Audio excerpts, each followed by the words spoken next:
এখন প্রকাশে স্বাগত জানাচ্ছি আমি তুষার আব্দুল্লাহ। যে এখন প্রকাশে আমার সঙ্গে যোগ দিয়েছেন নাগরিক ঐক্য সভাপতি মাহমুদুর রহমান মান্না। মান্না ভাই, আপনাকে স্বাগত আজকে আমাদের এই এখন প্রকাশ অনুষ্ঠানে। আমি শুরুতে আপনার কাছে জানতে চাই যে এই যে 5ই আগস্টের যে কথা যে আমরা বলছিলাম যে মুক্তি, এই মুক্তির দিগন্ত কত দূর? এটা একটা $1 বিলিয়ন কোয়েশ্চেন, বিকজ মানে এর আগের 15টা বছর যা ছিল দ্যাট ওয়াজ হেল। এক কথায় বিস্তারিত বিবরণ দিতে যাচ্ছি না। ফার্স্ট ফেজ লড়াইয়ের সেটা জয়যুক্ত হওয়া গেছে, কিন্তু সেটা একটা বিরাট বিজয়। আমার মনে আছে 4 তারিখ আমাকে কেউ ফোন করতেন, ভাই কিছু হবে, পারবেন? মানে ইনি অজেয়, এনাকে তো পরাজিত করা যাবে না। And that impossible became possible. তো ওই অর্থে এটা একটা বিরাট বিজয় হয়েছে। কিন্তু মানে একটা কথা ছিল যে আমরা শুধু সরকার পরিবর্তনের লড়াই তো করছি না, আমরা একই সঙ্গে দেশ পরিবর্তন, দেশ বদলের লড়াইটাও করছি। এখন দেশ বদলটা কীরকম করি সেটার কোনো ডিটেল ব্যাখ্যা ছিল না। আমরা 41-42টা পার্টি মিলে যুগপৎ আন্দোলন করছিলাম। আমরা রাষ্ট্র সংস্কারের জন্য একটা প্রোগ্রাম দিয়েছিলাম, মানে বিভিন্ন দল জোট মিলে একটা কম্প্রোমাইজ সমঝোতা করিতে করতে, তার ভিত্তিতে 31 দফা একটা প্রোগ্রাম দিলাম। সেটাতে আবার বলা ছিল যে সংসদ গঠিত হওয়ার 6 মাসের মধ্যে সংস্কারগুলো করা হবে। তবে তার আগে কি সেটার কোনো স্পেল আউট করা নেই কিন্তু। এবং তারপরে 6 মাসের মধ্যে করব যে আমাদের টার্মস অফ রেফারেন্স কী করব, সেগুলোও ছিল না। যারা এলেন তারা তো কিছুই জানেন না এগুলো। ফলে তারা আসবার পরে আমার কাছে মাঝে মাঝে মনে হয় এই সমস্ত কোয়েশ্চেনগুলোতে তারা একটু একটা লস আছেন। এটা ঠিক যে এই মানুষগুলো যেরকম করে ডক্টর ইউনূস তার প্রথম দিকের বক্তৃতায় বা আলোচনায় বলেছেন যে আমরা যারা যারা আসছি তারা সবাই নিজের নিজের ক্ষেত্রে সফল। এদের নামে যে কোনো স্টিগমা আছে তাও না, কেউ আঙ্গুল তুলে কথা বলতে পারবে তেমন না, হয়তো কিছু কিছু টুকটাক নিজের কাজে আমরা বেশ আনন্দের সঙ্গেই থাকি। হ্যাঁ, তো এগুলোর দিক থেকে ভালো আছে। কিন্তু মানে গুডিনেস মানেই পলিটিক্সটা, কিন্তু পলিটিক্স একটা হার্ড রিয়েলিটি ফেস করবার ব্যাপার। মানে to turn every diversity into opportunity, এটা পলিটিক্সের কাজ। দুর্যোগকে সুযোগে পরিণত করতে হবে, খারাপ অবস্থাকে ভালো জায়গায় নিয়ে যেতে হবে। এই যে সংগ্রামটা, এই সংগ্রাম করে তারা আসেননি। ফলে আমার এরকম মনে হয়েছে যে এই জায়গাগুলোতে তারা ফল্টার করছেন, এই জায়গাগুলোতে প্রপার কাজগুলো করতে পারছেন না। কিন্তু মানুষের মধ্যে তো একটা বিশাল আশা তৈরি হয়েছে, যেভাবেই তারা জীবন দিয়েছে, যে আকাঙ্ক্ষার মানে ব্যক্ত হয়েছে, যেগুলো নতুন বাংলাদেশ গড়ব, সেই আকাঙ্ক্ষাগুলোর মধ্যে কোনো খাদ নেই। আর যে মানুষগুলো এখন দেশ পরিচালনা করছেন তারাও মনে করে এটা করতে হবে, সেই কাজে তারা সিনসিয়ার আছেন, চেষ্টা করছেন। আশা করতে পারি, আমি মনে করতে পারি যে এটা সামনের দিকে যাবে। কিন্তু শুধু আশাবাদ দিতে হয় না। এত বড় ঘটনা তো আমাদের স্বাধীনতা যুদ্ধের সময় হয়েছিল, এরকম ঘটনা এরশাদ পতনের পরেও হয়েছিল, কিন্তু ওগুলো আমরা কাজে লাগাতে পারিনি।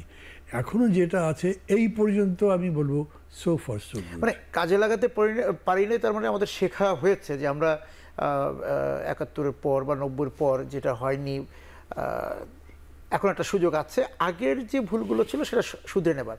আমি যেটা জানতে চাই যে আরেকটা বিষয়, যে আপনি নিশ্চয়ই দেখেছেন যে অনেক যে পদের পরিবর্তন, তারপর কারণ এই যে 15 বছরের যে নিয়োগগুলো ছিল, প্রশাসন যেভাবে সাজানো ছিল, সেটাও তো এই অল্প কয়দিনে তো এই সরকারের পক্ষে বা এই অন্তর্বর্তী সরকারের পক্ষে তো সেটা আবার মানে নতুনভাবে সাজিয়ে তোলারও তো সময় তারা পেল কিনা। না না, 1 মাস তো মোটেই যথেষ্ট সময় নয়, তাতে কোনো ভুল নেই, কারণ অনেকগুলো স্তরে তো। এবং এমন একটা বিষয় যে যারা আছেন দায়িত্বে, এরা কি প্রশাসনের লোক না। প্রশাসন যে সাজাবে তার জন্য তাদের একটা অভিজ্ঞতা লাগবে, তাদের জানতে হবে প্রশাসনের কোন জায়গায় কি কি আছে, কারা কারা আছে, কাদের দিয়ে ম্যান করলে এটা ভালো হবে, এগুলো তো তারা জানি না। এখন তারা যেটা করছেন সেটা হচ্ছে কি, জনগণের আক্রোশের কারণে হোক, রোষের কারণে হোক, অথবা অন্য যে কোনো কারণে হোক, আপার নচে যে মানুষগুলো ছিলেন প্রশাসন, সিভিল কিংবা পুলিশ বা অন্য জায়গাতে, তারা পদত্যাগ করেছেন, চলে গেছেন, পালিয়ে গেছেন। ওইখানে নতুন লোক নিয়োগ করা হচ্ছে, এটা একটা রুটিন কাজের মতো। কিন্তু হ্যাঁ, এটা একটা প্রশ্ন হতে পারে, সেই লোকগুলো কি প্রপারলি করা হচ্ছে? আমি ওই প্রশ্ন তুলতে সাহস পাই না। কেন? যে প্রপার লোকগুলো তারা বুঝবেন কি করে? ধরেন আমি একটা কথা বলি, এই যে পুলিশ এখন থানাগুলোতে বসে আছে, কোনো ডিউটি করে না, তাদের কাছে কোনো একটা জিডি নিয়ে গেলে তারা জিডি লিখতে চায় না, কারণ একটা ঘটনা ঘটেছে বড় যে একটু তদন্ত করে আসে, তদন্ত করতে যেতে চায় না। তাদেরকে আমি আবার একা দোষ দিচ্ছি না কেন, ওরা যে যাবে, যদি দুটো পক্ষ থাকে, একটা পক্ষ যে তাদের উপর হামলা করবে না, কোন মানুষ কীরকম বিহেভ করবে তা তারা জানে না, ফলে তারা খুব শেকি থাকে, এখনও শেকি আছে। এই পরিস্থিতিটা বদলাবার অথবা মানে আমি বলবো যে মানুষের মধ্যে যে শঙ্কা তৈরি হয়েছে, এই ভীতি তৈরি হয়েছে, সেটা দূর করে একটা আস্থার জায়গা তৈরি করার কাজটা রাজনৈতিক। এই মানুষগুলো রাজনৈতিক নন, ফলে তাদের আন্তরিকতা থাকলেও ওই রকম জায়গায় এখন তো আসতে পারেননি। আমি বলছি যে মানে আপনি যে প্রশ্নটা করেছেন সেই অনুযায়ী এগুলো কোনো সংস্কারের কাছে হাতি দেওয়া না, এগুলো হচ্ছে একটা প্রবাহ বা একটা যে গতি যে এরকম করে চলছিল সেই ধারাটা বজায় রাখার কাজ করছেন তারা। আমি তাহলে এই যে আপনি বলছেন মাঠের সঙ্গে যোগাযোগে একটা খামতি বা ঘাটতি আছে, এবং সেই জায়গায় কি আপনার কাছে মনে হয় যে এই যে রাজনৈতিক দল, আপনারা যারা রাজনীতি করছেন, তাদের সঙ্গে বসে একটি এই যে খসড়া করা বা একটা এই মানে পথচিত্র করা, যে আঁকা যে কিভাবে সামনের দিকে এগিয়ে যাবে, সংস্কারগুলো কিভাবে হবে, সেই নকশাটা কি রাজনীতিবিদদের সঙ্গে নিয়ে করা দরকার? কিন্তু সেটা করতে গেলেও কি রাজনীতিবিদদের উপর এই যে যারা আন্দোলন করেছেন, যারা 5 তারিখ সর্বস্তরে মানুষ যারা নেমে এসেছিলেন, তাদের আসলে রাজনীতি যারা করেন তাদের উপর কতটুকু আস্থা আছে? প্রথম কথা হচ্ছে কি, ধরেন যে বিষয়টা আমি এতক্ষণ কথা বললাম, প্রশাসনকে সাজানো, এই কাজে পলিটিশিয়ানরাই যে খুব বেশি কন্ট্রিবিউট করতে পারবেন তাও তারাও তো ওই জায়গাতে এক্সপিরিয়েন্সড হয়। তারাও গত 15 বছর কেউ এখানে ছিলেন না, পুরোটা একটা দলীয়করণ করা হয়েছে। তারা গিয়ে হয়তো আক্রোশে ওই কারণে বা যে কোনোভাবেই হোক ওই মানুষগুলোকে বদলে দিতে পারবেন চিহ্নিত করে করে, কিন্তু কারা যোগ্য তাদেরকে নিয়ে আসার ব্যাপারটা তো তাদের কোনো এক্সপিরিয়েন্সই নেই, ওইটাতে খুব ভরসা করা যাবে তা না। তবে মিথস্ক্রিয়া বলেন বা বলেন, সংস্কারের ক্ষেত্রে এটা লাগবেই, কারণ সংস্কারটা হলো মানে কি আপনি রাষ্ট্র ব্যবস্থার সংস্কার করবেন, যেটা অ্যাবসলিউটলি একটা রাজনৈতিক ধারণা বা দোতলা যেরকম করে বলেন পলিটিক্যাল কনসেপ্ট, তো সেটা তো পলিটিশিয়ানদের সাথে আলাপ না করে আপনি করতে পারবেন না।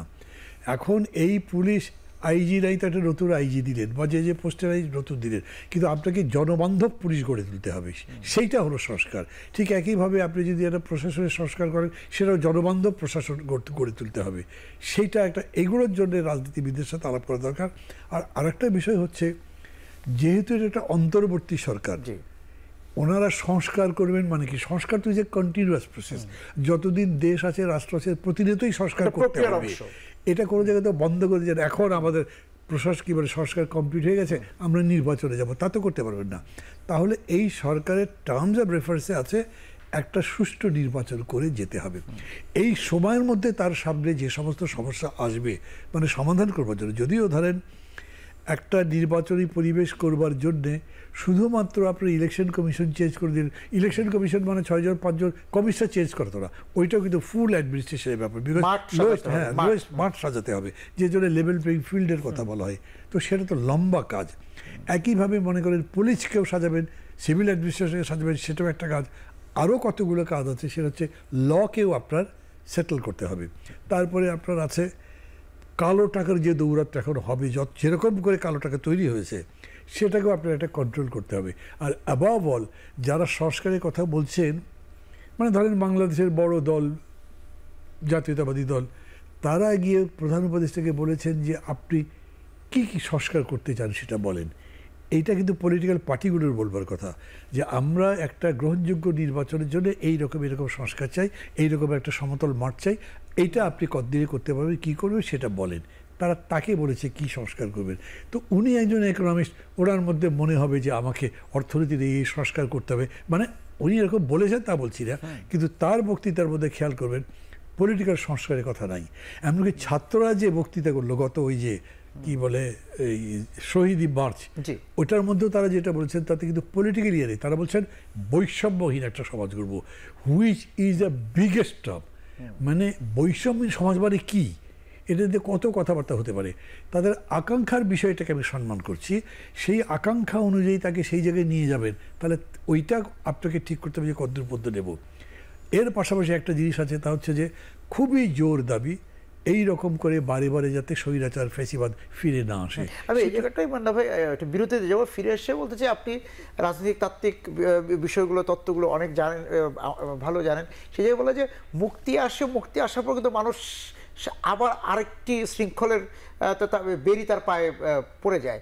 সেই কারণে কিন্তু যে বলা হচ্ছে বৈষম্যহীন সমাজের কথা যে বারবার বলা হচ্ছে, কিন্তু আপনার আলোচনা যতটুকু দেখছি বা রাজনীতিবিদরা যেটা বলছে যে তাদের গন্তব্য কিন্তু ভোট, কবে ভোট, কেউ বলছে একটু সময় বেশি দিবেন এই মুহূর্তে না, কেউ বলছে যে এখনই ভোট দিতে হবে। সুতরাং এই যে বৈষম্যহীন সমাজ, এইটা কি, এই গন্তব্যটা কি ঠিক, না ভোট গন্তব্যটা ঠিক, এটা একটু শুনবো বিরতি থেকে এসে। দর্শক যাচ্ছি এখন প্রকাশ্যে বিরতিতে, ফিরে এসে কথা হবে। সঙ্গে আছেন মাহমুদুর রহমান মান্না।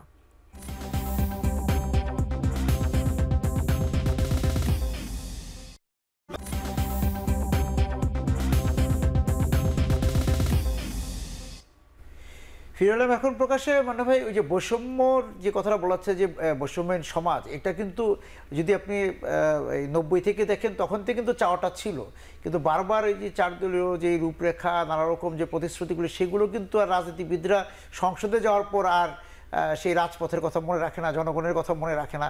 সেই জন্যই কিন্তু ছাত্রদের কথা বলছেন, তাদেরও শঙ্কা, ভয়। সাধারণ মানুষ যারা 5 তারিখ নেমে এসেছিলেন বা তার আগে থেকে যারা যোগ দিয়েছিলেন, এই আন্দোলনের সঙ্গে সমর্থন করেছেন, তাদের শঙ্কার জায়গাটা ওই জায়গায় যে ভোট হয়ে গেলে পর আবার তারা বৈষম্যের সেই শৃঙ্খলের মধ্যেই পড়বেন কিনা। এই শঙ্কা তো আছে, কিন্তু তারপরে একটা জিনিস মানতে হবে কি, আপনাকে তো রাজনৈতিক প্রক্রিয়ার মধ্যেই যেতে হবে, তার বিকল্প নেই। তার মানে হচ্ছে যে একটা আর একটা যাতে সহযোগী হয়ে আসে, একদম বিপরীত অবস্থান না করে। অর্থাৎ জনগণের আকাঙ্ক্ষা একটা, রাজনীতিবিদদের আকাঙ্ক্ষা আর এক রকম হলে তো হবে না। এই আকাঙ্ক্ষার মিলন ঘটানোটা কিন্তু দরকার, এবং সেই আকাঙ্ক্ষা মানে কেবল আবার একটা আবেগের ভিত্তিতে কোনো কথা না, যেটা যুক্তি নির্ভর জিনিস, যেটা আমি করতে পারবো। আমার নলেজ থাকতে হবে, এটা নলেজ বেসড পলিটিক্স বলেন, সোসাইটি বলেন, সেরকম জিনিস গড়ে উঠতে হবে। ধরেন এই মুহূর্তে যদি এরকম করে আমি বলি যে গভর্নমেন্ট যদি কতগুলো ওয়েলফেয়ার প্রোগ্রাম নেয়, একটা জিনিস বলি, ধরেন যে মেডিকেল, স্বাস্থ্য, আমাদের দেশে এখন গ্রামের মানুষের তো কোনো স্বাস্থ্য ব্যবস্থা নেই, ওটা কিছু গ্যারান্টি নেই, কিন্তু শহরের মধ্যবিত্ত একজন মানুষের একটা বড় যদি অসুখ হয়ে গেল, ও হসপিটাল যাবে, বেরিয়ে আসবার পরে পড়বেন একটা। তো আপনাকে একটা হেলথ পলিসি করতে হবে যাতে এগুলো অ্যাসিওর করা যায় যে ঠিক মতো জিনিসটা হচ্ছে। সেরকম হেলথে করতে পারেন, শিক্ষায় করতে পারেন, বিচার ব্যবস্থায় করতে পারেন। এই জায়গাতে আপনার ক্ল্যাশ হওয়ার কথা নয়, একদম হবে না তা বলছি না কিন্তু। কারণ বিচার ব্যবস্থার মনে আছে আপনার এরশাদ আমলে যখন হাইকোর্টগুলোকে ডিভিশনে নিয়ে যাওয়া হয়েছে, তখন যখন ঢাকায় যারা ছিলেন তারা এটা বিরোধিতা করেছেন। অথচ মানুষের কাছে আপনি যদি বিচার তার দুর্গড়ে নিয়ে যেতে চান, তাহলে আদালত তো যেতে হবে, কীরকম করে নেবেন। ওইটা নিয়ে পরে অনেক আলোচনা হয়েছিল, যেটা হাইকোর্টের সার্কিট বেঞ্চ যেতে পারে, তাহলে অসুবিধা নেই। এখন এই সরকার কি সেরকম জায়গায় যাবেন? আমি মনে করি যাওয়া উচিত। কিংবা ধরেন আমার দলের পক্ষ থেকে আমি তো ওয়েলফেয়ার স্টেটের কথা বলি, আমাদের একটা প্রপোজাল আছে 6 কোটি মানুষ একেবারে জিরো লেভেলের দরিদ্র থেকে 6 কোটি পর্যন্ত গেলেন, এদের প্রত্যেকে 1000 টাকা করে মাসে দেবেন, which is called universal basic pay. তাতে কি হবে, ওই বড় লোককে যে আপনি লোন দেন তো বিদেশ পাচার করতে, এটা তো এই money will come back to economy, এরকম একটা করক। এই টাইপের ওয়েলফেয়ার প্রোগ্রাম যদি গভর্নমেন্ট নেয়, তাহলে ওটার অ্যাসপিরেশনে কিছু স্যাটিসফাইড হবে। কিন্তু মানে ভাই, এই যে কল্যাণ রাষ্ট্রের কথা বললেন, আমরা তো 90 পরবর্তী যে সরকারগুলো তাদেরকে দেখেছে যে সামাজিক নানা রকম কর্মসূচি তাদের ছিল, তারপরও এই কল্যাণ রাষ্ট্র নিশ্চিত করা গেল না কেন? সেখানে তো অনেক টাকাও খরচ হয়েছে। মানে একটা কথা বলি, ধরেন গভর্নমেন্ট প্ল্যান করলো যে তারা এরকম করে 72,000 কোটি টাকা বছরে দেবেই, এই 72,000 কোটি টাকা ট্রিকল ডাউন করে গরিবের কাছে হয়তো যাচ্ছেই না, মাঝে আত্মসাৎ হয়ে যাচ্ছে। তাহলে আপনি একটা পদ্ধতি করবেন, যেরকম আমি মাঝে মাঝে বলি, অমিতাভ বচ্চনের কোন বনেগা করোড়পতি, টেলিগ্রাফিক ট্রান্সফার, আপনি সেরকম করে ডেটাবেস করেছেন যাতে ওই লোকের কাছে টাকাটা যায় ডাইরেক্ট। করা তো সম্ভব না, হবে কেন? মানুষের কাছে যদি টাকাটা যায়, তো একটা ফ্যামিলিতে 4 জন দরিদ্র লোক 4,000 টাকা পেয়েছে, ওই লোক তো জুয়া খেলবে না, ওই লোকই টাকা নষ্ট করবে, তার অভাব আছে সেটা দূর করবে, পারে যদি একটা মুরগি কিনবে, কিছুই না করলে। এটা হলো মানে ওয়ার্ল্ড ওয়াইড ইকোনমিতে এগুলো বলা, এটা হলো লম্বা আলোচনার মধ্যে এখন গিয়ে আমার অত সময় হবে না। আমি বলছি যে এরকম করে ওয়েলফেয়ার প্রোগ্রাম বাস্তবায়িত করা যায়। এইখানে একটা জায়গাতে আপনাকে একটা সমস্যায় পড়তে হতে পারে, যেমন বিচার ব্যবস্থার কথা বললাম, ওই যে বিচার বিকেন্দ্রীকরণ, তখন কনস্টিটিউশনের প্রশ্ন তুলবেন, গভর্নমেন্ট অর্ডিন্যান্স করে, পরে আবার এটা জাস্টিফাই করে মানে রেটিফাই করে নেবে না, বাতিল করবার ব্যাপার না, মানুষের পপুলার সাপোর্ট করে সেই বাতিল করার জায়গা হয় না। আর ওই যে বললাম স্বৈরাচার যাতে ফিরে আসতে না পারে তার জন্যও আপনি কনস্টিটিউশন অ্যামেন্ডমেন্ট করেন। এই কনস্টিটিউশন তো মানে প্রাইম মিনিস্টারকে অ্যাবসলিউট পাওয়ার দিয়ে রেখেছে, কোনো জবাবদিহিতা নাই, ওগুলো কার্টেল করবেন তার জন্য কিছু কিছু সাজেশন আছে। এবং এখানে একটা বাধা হতে পারতো ধরেন বিএনপি, যে ওরা বলবে না কোনো কনস্টিটিউশন হাত দিতে পারবেন না, মৌলিক কোনো চেঞ্জে হাত দিতে পারবেন না, কিন্তু তাদের অ্যাক্টিং চেয়ারম্যানের মধ্যে বলেছে 2 টার্ম করে থাকতে পারবে, তার বেশি পারবে না। হ্যাঁ, তারপরে আবার এরকম কিছু কিছু জায়গাতে তারা কনস্টিটিউশন করছে। তাহলে গভর্নমেন্ট তার সাথে বসবে, সব পার্টিকে নিয়ে বসবে। এটা ঠিক সমস্ত পার্টি মিলে বসলে তো এক কথায় আসা যাবে না। ওই যে 14টা না 17টা দল মিলে 2000 প্রপোজাল দিয়েছে, এটা কে সংশ্লেষ করে কে মিলাবে? কিন্তু ওটার মধ্যে থেকে যারা গাইড করছেন, মানে আমি অন্তর্বর্তী সরকারের কথা বলছি, তারা এমন এমন ব্যাপারে সিদ্ধান্ত নেবেন যেটা জনগণ কল্যাণে নিশ্চিত করে, ওইটা নিয়ে কিন্তু বিতর্ক হতে পারবে না। এই জন্যেই অন্তর্বর্তী সরকারের এই ন্যাশন বিল্ডিংয়ে বিরাট একটা ভূমিকা আছে, এবং সেই বিরাট ভূমিকা ডক্টর ইউনূসের মতো মানুষ আসছেন বলে অনেকে আশাবাদী হয় যে এটা হবে। উনি যদি রাজনৈতিক বিক্রিয়ার মধ্যে দিয়ে যান, রাজনৈতিক সংশ্লেষের মধ্যে যান, সবার সাথে ইন্টারাকশন করেন, তাহলে ওই জিনিসটাই বের করে আনতে পারবেন। এটাই খুব খুব মানে দ্রুত করা দরকার, ঘন ঘন করা দরকার। তবে এই কাজটা প্র্যাকটিক্যালি শুরু তো হয়নি। কল্যাণ রাষ্ট্রের একটা বড় বিষয় হচ্ছে শিক্ষা। শিক্ষাকে আপনি গত 15 বছরে কি দেখলেন? শিক্ষা নিয়ে তো অনেক রকম নিরীক্ষা হলো। না, নিরীক্ষা হয়েছে আমি বলবো না। আপনি বলেন প্রধানমন্ত্রী ডেকে ডেকে যদি বলেন যা পাস করে দাও, আবার ছেলে ফেল করবে কেন? তারপরে বাকি পরীক্ষা পদ্ধতি, তারপর পাঠ্যক্রম, সৃজনশীল অনেক কিছু আনলো, এগুলো দেখানো হয়েছে আমার কাছে মনে হয়। বিকজ একটাও তো কাজ করে নাই, একটাও কাজ করেনি। এদিকে আপনি ইউনিভার্সিটিতে গবেষণা বন্ধ করে দিয়েছেন, দেশের মধ্যে কোনো গবেষণা নাই, এবং তার চেয়ে বড় কথা শিক্ষাঙ্গনগুলোতেই তো আপনি দুর্বৃত্তায়ন করে ফেলেছেন। তো তারপরে বাকি জিনিসগুলো বলে কী লাভ আছে? এইখানে তো শুধু বাণিজ্য, হল বাণিজ্য, সিট বাণিজ্য হয়েছে তা তো না, চাকরির ক্ষেত্রে, শিক্ষকদের প্রমোশনের ক্ষেত্রে, সর্বক্ষেত্রে এগুলো হয়েছে। ফলে শিক্ষার মান মানে এখন প্রায় সবাই বলে, যারা সিনিয়র বিউরোক্রেট আছেন বা ধরেন একাডেমিশিয়ান আছেন, তারা বলেন যে এমএ পাস করেছে, হয়তো স্টার কয়েকটা পেয়েছে, একটা দরখাস্ত ভালো করে লিখতে পারে না। তো এইটাই শিক্ষার মান চলে গেছে, এটাও পুরো ঢেলে সাজানো দরকার। ওই জন্যেই না, যখন শিক্ষার্থীরা আন্দোলন করবার সময় বলেছে নতুন বাংলাদেশ চাই, মানে ধরেন আমাদের এক এক পার্টি তো কেউ সমাজতন্ত্র বলে, আমি কল্যাণ রাষ্ট্র বলি, কেউ গণতান্ত্রিক রাষ্ট্র বলে, যে যাই বলুক না কেন, যখন বলছে নতুন বাংলাদেশ, মানে রিয়েলি এটা গত মানে যে সরকারটা ছিল, যে দেশটা ছিল, সেখান থেকে বদলে একটা নতুন দেশ হবে, এই আকাঙ্ক্ষার জায়গায় সবাই মিলেছে। আসার ব্যাপার হলো যে এটা একটা বিরাট আকাঙ্ক্ষা তৈরি করেছে, ছাত্র এখন পর্যন্ত তৎপর আছে। যদিও এই মাঝামাঝি মিছিল করে করে তো হবে না, ডক্টর ইউনূস বলেছেন লেখাপড়ার দিকে যাও, ক্লাসরুমে ফিরে যাও। আবার দেখলাম যে ডাকসু নির্বাচন চাইছে, আগের অবস্থায় চলে যাবে 1 বছর 2 বছরের মধ্যে হয়তো, বা অত সময়ও হয়তো লাগবে না। তারপরে ওই স্পিরিটটা ধরে রেখে সেটাকে সামনের দিকে নিয়ে যাওয়ার দায়িত্ব তো রাজনৈতিক দলগুলোর উপরই পড়ে। রাজনৈতিক দলগুলোর মধ্যে যারা নেতৃত্ব পাবেন, তারাও যদি আগের মতো চালাতে চান, আমি প্রথমত মনে করি ওই সমস্ত দলগুলো বহুল অংশে রিজেক্টেড হবে পিপল দিয়ে। মানে এখন রাজনৈতিক দলগুলোরই তো সংস্কার দরকার। রাষ্ট্র তো ঠিক আছে, কিন্তু আপনার কাছে মনে হয় যে এই যে দলটি ক্ষমতায় ছিল, আওয়ামী লীগ বা এই যে বিএনপি বা অন্যান্য যে দল বা আপনার নিজের দল, তাদের মধ্যেকার সংস্কারগুলো, তাদের মধ্যে নেতা নির্বাচনের গণতান্ত্রিক প্রক্রিয়া, সেইটা না করে তো জনগণের কাছে যে সংস্কারের আবেদন করা কতটুকু যৌক্তিক? মানে এই না, ওইটা না করলে যে আমি সংস্কার চাইতে পারবো না দেশে, নিজেরাও তো এগিয়ে যেতে হবে, নিজেদেরটা করতে হবে। সেখানকার সমস্যা হচ্ছে কি, ধরেন নৈতিক অবস্থানটা তো, কিন্তু সমস্যা হচ্ছে ওই দলের অভ্যন্তরীণ গণতন্ত্রে তো আপনি হস্তক্ষেপ করতে পারবেন না। আপনি বাইরে থেকে ক্রিটিসাইজ করতে পারেন, চাপ তৈরি করতে পারেন যাতে তারা এটা করে, কিন্তু দল ধরেন কাউন্সিল বসেছে, 2 বারের বেশি প্রেসিডেন্ট একজন থাকতে পারবেন না, কিন্তু সবাই মিলে বললো না ওনাকেই আমরা আবার চাই। যেরকম ইয়ারের ব্যাপার হয়েছিল, চার্চিলের ব্যাপার হয়েছিল, 3rd টাইম ইলেকশন করার কথা বলেছেন, না আমি করবো না। ওই দৃঢ়তা নিয়ে যদি নেতারা না থাকতে পারেন, তাহলে জনগণের অথবা কর্মীদের যে দাবি তার মুখে ওনারা বলবেন সবাই চেয়েছে কী করব, এবার তবে কনস্টিটিউশনের সেই অ্যামেন্ডমেন্ট হবে না। বাস্তবতায় দলের অভ্যন্তরে গণতন্ত্রটাই বিষয়।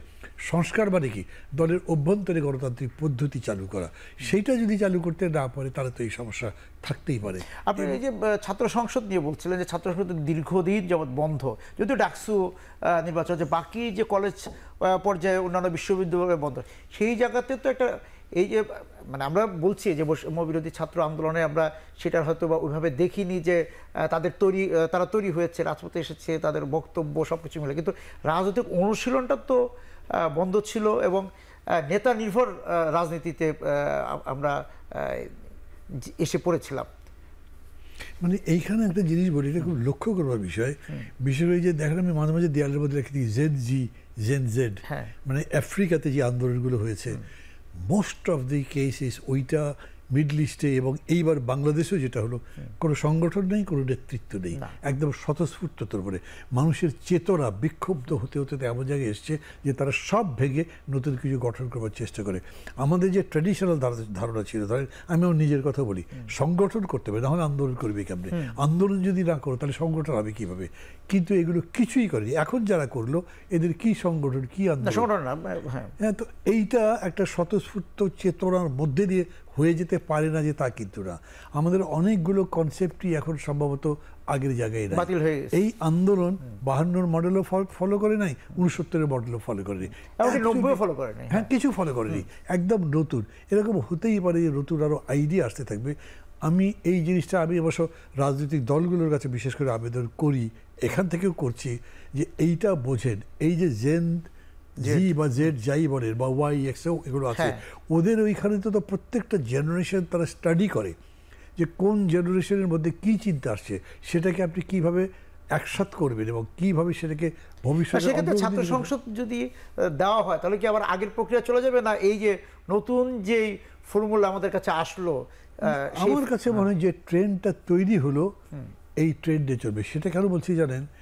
এই যে নির্বাচনে কোটার এই 18 নির্বাচনের পরে যে 18 পরে যে নির্বাচনটা হলো, সেখানে দেখেন আওয়ামী লীগ ঠিক আছে, তারা তাদের অত্যাচার নির্যাতনের কারণে হয়তো ঘৃণিত বা তারা ছাত্রদের কর্তৃক প্রিয় নয় আর, কিন্তু তার বাইরে তো বিরোধী দল হিসেবে ছাত্রদল থাকবার কথা ছিল, তারাও পারল না। একেবারেই নিউ ট্রেন্ডের ভোট কিন্তু তখনই হয়েছে। তার মানে সেই ট্রেন্ডটাকে আমরা জাগতে দেই নাই, ওইটাকেও আবার জোর করে বন্ধ করে দিয়েছি। এখনও ওই ট্রেন্ডই আছে। আমার মনে হয় যে এখন পর্যন্ত যদি ভোট দেন তাহলে হয়তো বিশ্ববিদ্যালয়ের ছাত্রদের মধ্যে এই ট্রেডিশনাল দলগুলোর পক্ষে ভোট আসবে না। একটা নতুন ধারা আসছে, এই নতুন ধারাকে আপনি শত্রু মনে না করে মনে করেন যে আপনাকে এটার মধ্যে ইনকর্পোরেট করতে হবে, ইনকর্পোরেটেড হতে হবে, এটার অন্তর্গত হবেন অথবা তাদেরকে আপনি অন্তর্ভুক্ত করবেন। এরকম করে দেশের রাজনৈতিক দলগুলো এখনো ভাবতে পারছে বলে আমার মনে হয় না। রাজনৈতিক দলগুলো কি আপনার কাছে মনে হয় যে সামনের যে ভোট, সামনের যে রাজনীতি, সেখানে আবার ধর্মকে ব্যবহার কতটা করবে, সেটা একটু আপনার কাছে জানতে চাবো। বিরতি থেকে ফিরে এসে, দর্শক এখন প্রকাশ্যে বিরতিতে যাচ্ছি, ফিরে এসে কথা হবে। সঙ্গে আছেন মাহমুদুর রহমান মান্না।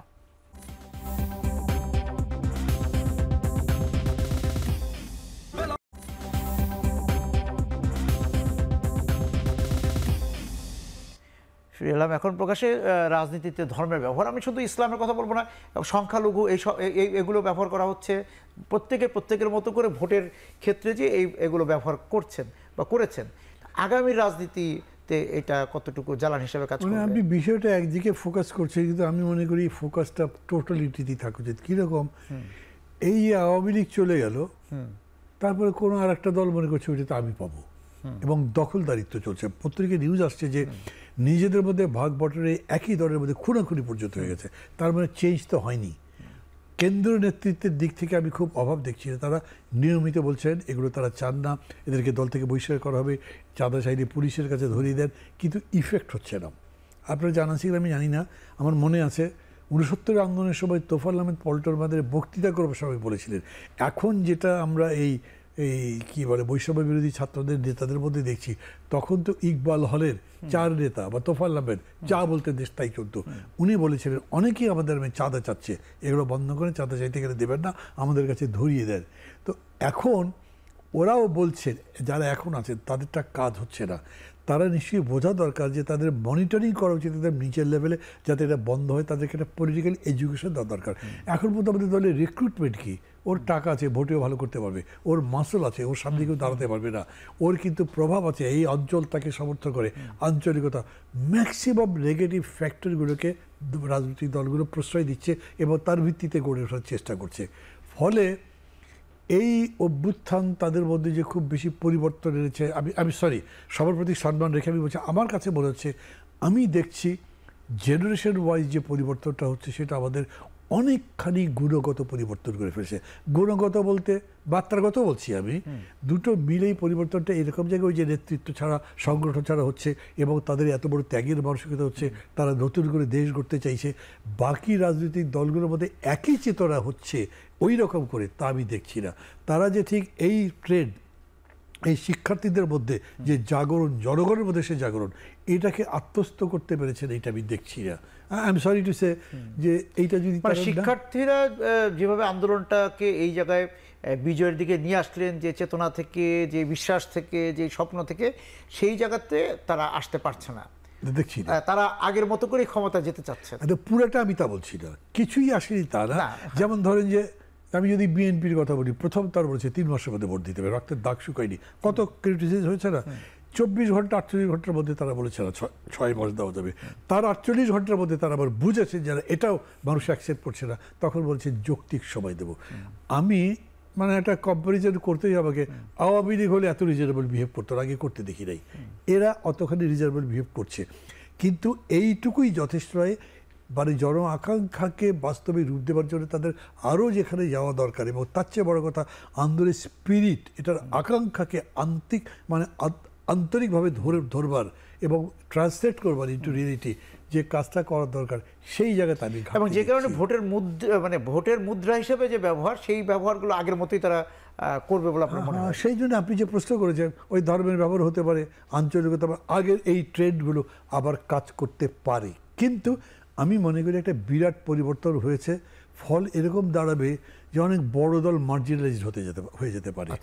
মানে আজকে আমি কথা বললে অনেকে হয়তো বিশ্বাস করতে পারবে না, কিন্তু আমার কাছে অবাক লেগেছে। এমনি দেখেন না, এই যে 10-15 বছর ধরে স্বৈরাচার আছে, তার পুরো সময় ধরে তো বিরোধী দলগুলো আন্দোলন করেছে। এই সময় এই আন্দোলনের সবচেয়ে বড় দল হলো বিএনপি। যখন পরাজয় হলো স্বৈরাচারে, জিতলো আন্দোলন, তখন কিন্তু বিএনপি তার নেতৃত্বে নেই। মানে এটা বিএনপিকে খুব বেশি করে ভাবা উচিত। আমি মনে করি বিএনপিটা সবারই ভাবা উচিত যে রাজনৈতিক দলগুলো কিন্তু এই পতাকা তাদের হাতে নাই, পতাকা চলে গেল যারা রাজনীতি করেই না, যাদের চিনি না, জানি না। এই যে এত বড় ব্যতিক্রম হয়ে গেল, এইটা যদি রাজনৈতিক দলগুলো ধরতে না পারে, কেন হলো বিবেচনা করতে না পারে, বের করতে না পারে, তাহলে আগামী দিনে আনসার করতে পারবে না। সেই জায়গাতেই তারা মার্জিনালাইজড হয়ে যাবে, বিকজ এদিকে আকাঙ্ক্ষা বেড়ে গেছে জনগণের। আর তার চেয়ে বড় কথা, এটা তো ডেমোগ্রাফিক ডিভিডেন্ডের দেশ, মানে ইয়াং ছেলেমেয়েরা বেশি, এরা চলবে কতদিন? যারা আজকে ধরেন 15-20 বছরের ছেলে যে আন্দোলন করেছে, ও তারও 50 বছর, সেই 50 বছরে তারা এই সমস্ত দরকার অ্যাকসেপ্ট করতে পারবে না। আমি আপনার কাছে জানতে চাই যে এই যে তারুণ্যের হাতে যে বিজয় পতাকা, সেই পতাকাটা আবার কেড়ে নেওয়ার সুযোগ আছে কিনা, বা সেই শঙ্কা আপনি দেখেন কিনা, যে ওই যে যেটা বললেন যে বিএনপি বা অন্যান্য যে দল, হ্যাঁ, তারা নেতৃত্বে আসতে পারেনি, বা যে রাজনৈতিক যে সাংগঠনিক দলগুলো, এগুলো আমাদের ছেলেমেয়েদের হাতে বিজয়ের পতাকা ছিল, তাদের হাতে এখন পর্যন্ত নেতৃত্ব, এবং সেটা ভরসার জায়গা, আমরা সবাই বলছি।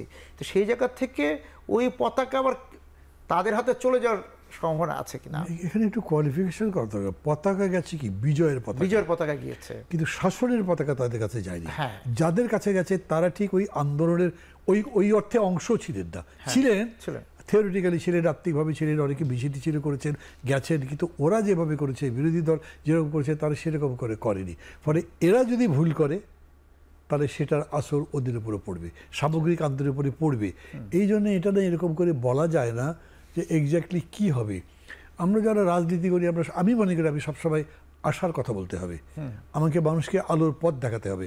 অন্ধকার তো আছে, সেদিকে আমি তাকে পরিচালিত করব না, আমি তাকে সতর্ক করব, সতর্কতার কথা বলছি, কিন্তু আমি আশার কথা বলছি যে আমাদের এই আশার আলোটা দেখা যাচ্ছে। ওই যে 1/11-এর পরে বলতে no light at the end of the tunnel, কিন্তু আমি এখন end of the tunnel light দেখি, এবং দেখা যাচ্ছে, হ্যাঁ দেখি। আমি আমার কথা বলছি, আমি মনে করি বাকিদের দেখা উচিত। ওই দিকে তাকিয়ে আমরা যদি না যাই, তাহলে ভুল করব। মার্জিনালাইজ বলতে আমি বোঝাচ্ছি কি, ধরেন ফ্রান্সের ইলেকশনে ফার্স্ট পার্টি, সেকেন্ড পার্টি চান্সই পাইনি, তো ফোর্থ পার্টি জিতে গেল। এই জায়গাতে যে কি হবে নোবডি নোজ। আর একটা উদাহরণ দিই আমি, আমাদের ওই স্বাধীনতা যুদ্ধ চলবার ওই কালে একটা আসামি মুভমেন্ট হয়েছিল, প্রধানত বাঙালি খেদাব আন্দোলন করেছিল ছাত্ররা। সরকার পালিয়ে গেছে, সরকার নাই, ইলেকশন করতে হবে, কিন্তু অপোজিশন পার্টি নেই। আন্দোলনের নেতা অল আসাম স্টুডেন্টস ইউনিয়নের প্রেসিডেন্ট এই প্রফুল্ল মহন্ত, ওনাকে বলে একটা পার্টি করে তুমি ইলেকশন করো, ইলেকশন করলে উনি জিতলেন। মানে ভিন্ন ধর্মী উদাহরণ অনেক আছে, আমরা খালি ট্র্যাডিশনালি ভাবলে তো হবে না। এমন এমন কিছু হতে পারে যে এখন আমি ভাবতে পারছি না। যেরকম 4 তারিখে কতজন আমাকে ফোন করছে, ভাই কি পারবেন আসলে, 5 তারিখে কী ঘটনা ঘটলো। আর একটা জিনিস বলি, এটা আমি খুব ইম্পর্টেন্ট ব্যাপার মনে করি। 6 তারিখে তাদের ঢাকা সিজ করবার কথা, ঢাকাতে আসবে, হঠাৎ করে 4 তারিখ বিকেল সন্ধ্যার দিকে বললো না আগামীকাল, মানে পরশু না আজই, পরশু না আগামীকাল, আগামীকাল। মানে এটা ওই অক্টোবর বিপ্লবের সময় লেনিন বলেছিলেন 8ই নভেম্বর বেশি দেরি হয়ে যাবে, 6ই নভেম্বর আর্লি হয়ে যায়, অভ্যুত্থান করতে হবে 7ই নভেম্বর। এটা এইরকম, মানে আমার কাছে বিস্ময়কর, অনেকের কাছে হয়তো কিছুটা। তাহলে এই যে ছাত্র যুবক যারা এই আন্দোলনটাকে পরিচালনা করলো, তাদের স্যাগাসিটি, তাদের ধরেন ফরসাইটেডনেস তো আমাদের চেয়ে অনেক বেশি। তাহলে তারা পারবে না কেন? আমি আশাবাদী হতে চাই, কিন্তু এই কথা বলবো না যে কেবল তার উন্নতি হবে, অভিজ্ঞতা তো লাগবে, বয়স লাগবে।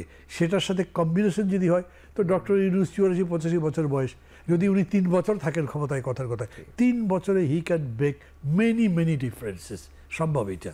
এবং সেই ডিফারেন্স যেটা উনি তৈরি করবেন, তার উপর দাঁড়িয়ে ভবিষ্যতে কেউ পিছিয়ে আসা কঠিন হবে। আমি একটা বিরতি দিতে চাচ্ছি, ফিরে এসে যে আপনি যেটা বললেন যে মানে সেই পুরনো ভাবে চলা, পুরনো ঢঙ্গে, পুরনো আঙ্গিকে চলা রাজনৈতিক দলগুলোর, সেই ক্ষেত্রে আমাদের সংসদে যেভাবে বিভিন্ন পেশাজীবীরা সবসময় ছিল, কিন্তু এই যে ব্যবসায়ীদের যে মানে আধিক্য ছিল, তারা ধীরে ধীরে রাজনীতিবিদরা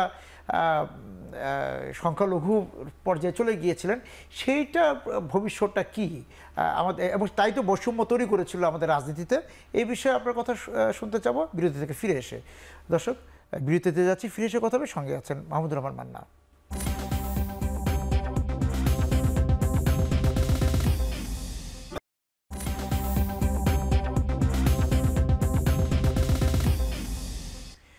ফিরে এলাম এখন প্রকাশ্যে। মান্না ভাই, আপনি ভালোভাবেই জানেন যে একদম কেন্দ্র থেকে ইউনিয়ন পরিষদ পর্যন্ত সেখানে রাজনীতিবিদদের অংশগ্রহণ কতটুকু ছিল আপনি ভালোভাবেই জানেন। সেটা সবই ব্যবসায়ীরা, সেখানে যে মানে কেনা বেচার ব্যাপার ছিল, স্থানীয় প্রতিনিধি থেকে একদম জাতীয় সংসদ পর্যন্ত। আগামীতে যে রাজনীতি, এই যে সংশোধন, এই যে আমরা পরিশুদ্ধ হব, সেইখানে কি অবস্থা আপনি মনে করেন? এমনি ধরেন যদি আপনি বলেন যে নমিনেশন যে দেবে, মনোনয়ন, কিছুই করতে পারবেন আপনি। এখন বড় দল কাকে নমিনেশন দেবে সে কথা আমি বললেই হবে না, টকশো করলে ওরা শুনবে, তার তো কোনো কথা নেই। কিন্তু চেক কি, আমি 3টা জায়গা বলবো। একটা ধরেন আমরা বলেছি বাইক্যামেরাল লেজিসলেচার, ওই যে আপার হাউস যেটা করবে সেটা কনস্ট্রাকশনটা খুব কারেক্টলি হতে পারে, যাতে তারা সত্যি সত্যি জাতির বিবেকের মতো দাঁড়ায়। সুখের ব্যাপার হচ্ছে তারেক রহমান বাইক্যামেরাল লেজিসলেচার খুব প্রোপাগেট করছে এখন রীতিমতো। এটার ওই আবার বলছি যে কনস্ট্রাকশনটা নিয়ে আমরা আরও পরে বিতর্ক করবো, যেরকম করে করতে পারি সেগুলো করব। তারপরে ধরেন যে দলগুলোর মধ্যে প্রাইমারি করবার সিস্টেম হোক, যেটা আমেরিকাতে করে নমিনেশনের ব্যাপারে, এগুলো একটা হতে পারে। প্রধানমন্ত্রী সহ ক্ষমতা তার কমিয়ে দেবেন, মানে ব্যালেন্স করবেন, ব্যালেন্স অফ পাওয়ার হবে। আর তার সাথে সাথে ম্যাক্সিমাম ডিসেন্ট্রালাইজেশন করতে হবে। এবং এই ডিসেন্ট্রালাইজেশন করার ব্যাপারটা আমি মনে করি যত অ্যাকিউরেটলি করবে, তত কিন্তু এই ধরনের স্বেচ্ছাচারিতা কমে যাবে, তখন ইচ্ছা করলেই পারা যাবে না। আর একটা আমরা বলি, সেটা হচ্ছে সংখ্যানুপাতিক ভোট। মানে অন্যান্য দেশে যেরকম, এক এক দেশে একই রকম হতে পারে, কিন্তু তারপরে মূল কথা হচ্ছে যে পার্টি যে পার্সেন্টেজে ভোট পাবে, সেই পার্সেন্টেজে তার সংসদে কর্তৃত্ব থাকবে বা আসন থাকবে। না হলে কি হয়, ওই যে ইংরেজিতে বলে উইনার টেক্স অল। তো আপনি 51 পেয়েছেন, আমি 49 পেলে আবার কিচ্ছু নাই। অথচ যদি প্রপোর্শনেট থাকতো, তার মানে হলো আপনি 51 সিট পেলে আমিও 49 পেতাম, এরকম করে ভাগযোগ হলে ওই জায়গাটার মধ্যে যেই ধরনের সমঝোতা হতে পারত। এমন হলো যে একটা পার্টি 30% সিট পেয়েছে, সে হয়তো মেজরিটি, আর একটা 29, কিন্তু 29-এর সাথে আরও 10 যোগ হলে তার বিপদ হতে পারে, একটা মানে চেক অ্যান্ড ব্যালেন্স হতে পারতো। এই 3টা সাজেশনের কথা আমরা বেশি করে বলছি, যাতে ওই ধরনের ঘটনা পুনরাবৃত্তি না ঘটতে পারে। কারণ হলো দলের মধ্যে যদি প্রতিরোধটা না হয়, তাহলে তো হবে না। যে কনস্টিটিউশন ছিল দেশের এবং পার্টির, তাতে এক মানুষ সব রকম ক্ষমতার অধিকারী, উনি যা ইচ্ছা তাই করতে পারেন। উনি যদি বিরক্ত হন, তাহলে আপনার ক্যারিয়ার শেষ। আপনি তার চাইতে যোগ্য হলেও তিনি আপনাকে কোনো পাত্তাই দেবেন না। ওই জায়গাগুলো বন্ধ করবার ব্যবস্থা করতে হবে। এই জন্যই আমি বলছি, মানে হিউজ টাস্ক একটা। এবং আমি ডক্টর ইউনূসের প্রতি আস্থা রাখতে চাই। আমি পরিপূর্ণভাবে তার প্রতি আস্থাশীল এরকম বলছি না, কারণ উনি তো রাজনীতি করেন নাই। কিন্তু যে হাউসটা আসছে বা যে অ্যাডভাইজারি বডিটা আসছে, তারা এটা করতে চান বলে মনে হয়। তারা যদি এই ইন্টারাকশনের মধ্যে দিয়ে নিয়ে আসেন এবং মানুষের মধ্যে এটা ছড়িয়ে দেন, মানুষ এটা পছন্দ করে। স্বৈরশাসন, স্বৈরতন্ত্রের কথা আমরা বলছি, স্বৈরাচারী শাসনের কথা বলছি, সেটা গণমাধ্যমে একটা গুরুত্বপূর্ণ ভূমিকা পালন করে, কিন্তু গণমাধ্যমকে কি আপনি গণমাধ্যম হিসেবে দেখেছেন গত 15 বছর? তো প্রশ্নই আসে, আপনি আমার যেতে ভালো জানেন এটা। আমার নিজের তো অভিজ্ঞতা আছে, আমি তিনটা জায়গাতে এরকম টক শো উপস্থাপন করতে গেছি, শুধু গভর্নমেন্টের প্রেশারে আমি করতে পারি নাই। তারপরে সব জায়গাতে বন্ধ করে দেওয়া যাতে এটা করা না হয়। আরও যেসব ধরনের মানে নিবর্তনমূলক নিষেধাজ্ঞা ইত্যাদির মধ্যে হয়েছে সবাই জানে, সেটা শুধু ইলেকট্রনিক মিডিয়া না, প্রিন্ট মিডিয়া সর্বত্র হয়েছে। এটাও একটা সুখের খবর যে ডক্টর ইউনূস 2-3 জায়গাতেই বলেছেন, সাংবাদিকদের বৈঠকের মধ্যে পার্টিকুলারলি বলেছেন, মুক্তভাবে লেখেন, আমার সরকার কোনো বাধা দেবে না। এখন পর্যন্ত তো বাধা দেওয়া হচ্ছে না। হয়তো আমি যদি বলি আপনি বলবেন যে আমি ঠিক কথা বলছি। আমি শুনেছি যে ডিজিএফআই তো আগে খুব ইন্টারফেয়ার করতো, তারা নাকি ডেকে সম্পাদকদের অন্যদেরকে বলেছেন মুক্তভাবে লেখেন, আমরা কোনো রকম ইন্টারফেয়ার করবো না। ইফ দ্যাট বি ট্রু, তার মানে কি দাঁড়াচ্ছে, আসলেই একটা মুক্ত গণমাধ্যম যাতে হয় তার চেষ্টাটা করা হচ্ছে। মুক্ত গণমাধ্যমের মানে ওনরা থাকাকালীনই, ওরা যতদিনই থাকেন, সেটার তো একটা কাজ করে যাওয়া মনে হয় দরকার আছে, শুরু করা দরকার, যে কীভাবে আসলে গণমাধ্যমটা পরবর্তীতেও চলবে বা স্বাধীনতা ভোগ করার সুযোগ পাবে, কিছু সংস্কার তো করা দরকার। না, সে লাগবেই তো। এই জন্যই অনেক বেশি কাজ আছে, অনেক বেশি দ্রুত করা দরকার। কারণ ধরেন মানে এই যে পুলিশের স্বায়ত্তশাসন বলেন বা ধরেন মিডিয়ার স্বায়ত্তশাসন, তো অনেক পেপার টেপার তৈরি, আলোচনা হয়েছে, কোন পথে করলে ভালো হয় সেগুলো কথা হয়েছে। সবগুলো মিলিয়ে একটা জায়গায় শুরু করতে হবে আপনাকে।